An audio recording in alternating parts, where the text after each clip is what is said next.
この番組はご覧のスポンサーの提供でお送りします。Konnichiwa everyone, it's Dan from JaDan.co.uk and today I'm back with episode 2, a 5-minute Friday.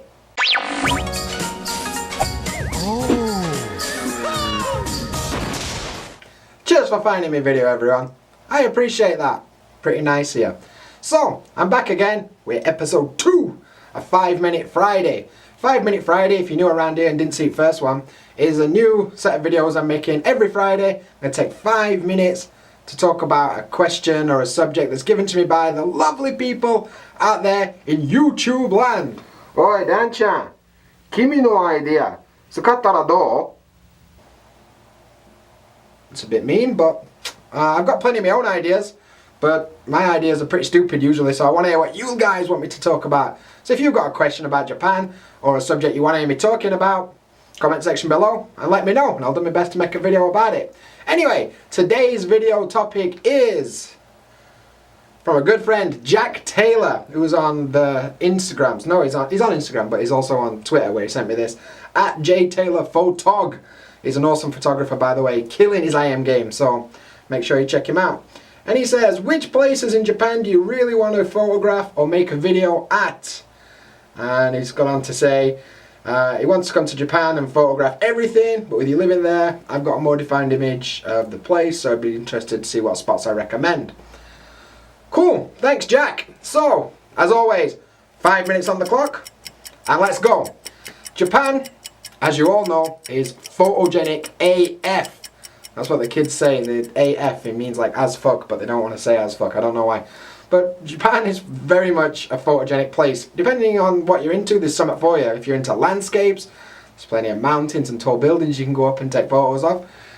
If you're into like urban photography, there's loads and loads of cities, like major industrial cities to go to, and where you can see a lot of like advertising and neon lights and all that kind of good stuff.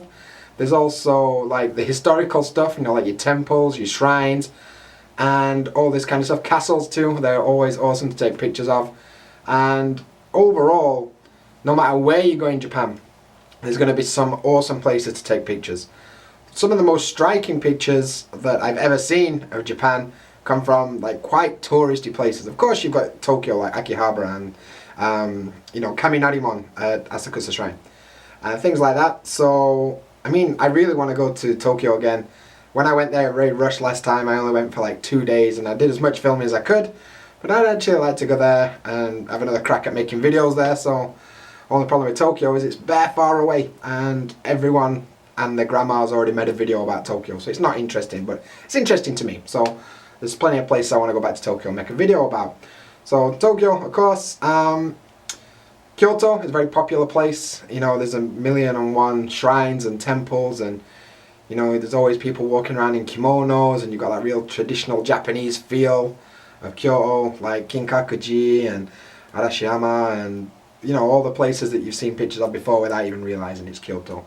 So Kyoto is a very popular one. Nara, the first capital city of Japan's got a lot of like temples and shrines, and of course the deer that everyone goes to see and feed them the deer cookies and stuff like that.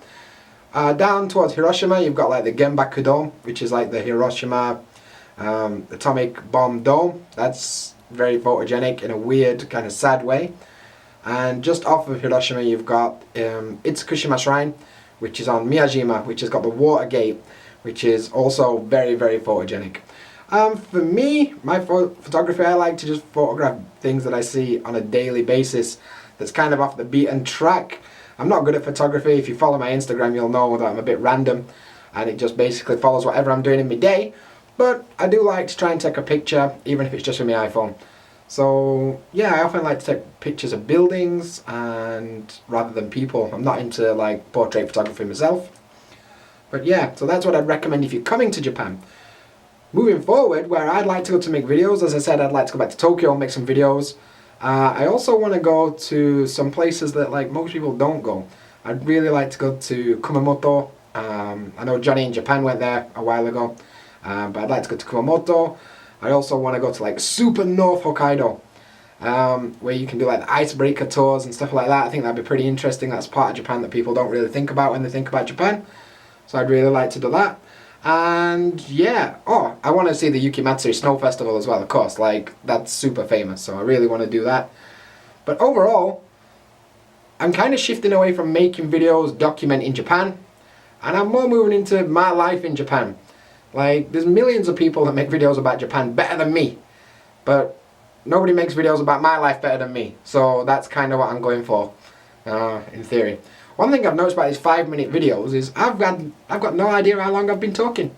So I could be on about 2 minutes, I could be on about 5 minutes. So I guess the point is going to be under 5 minutes every week. So yeah, Jack, thanks a lot. Hopefully you appreciate some of the work I've been putting in on my B-roll recently. I'm trying to be a bit more, what's the word, professional cinematographer. You know, Peter McKinnon. ほんまにマキノンさんになりたいな。 Yeah, I know you mentioned it last week. Shut up. But yeah, so that's the end of episode 2. Bit of a ramble, but I thought it was pretty cool. Once again, if you've got any topics or questions about Japan, you can hit me up in the comment section below or slide in them DMs on any of my social media. I'll be happy to hear from you. So, today's question is, what do you think is the most photogenic place in Japan? Comment section below, let a bro know. Don't forget, hashtag JaDan fam on the Patreons if you want to get involved, extra content and stuff like that. I'd appreciate it. But that's it for today. So, as always, until next time,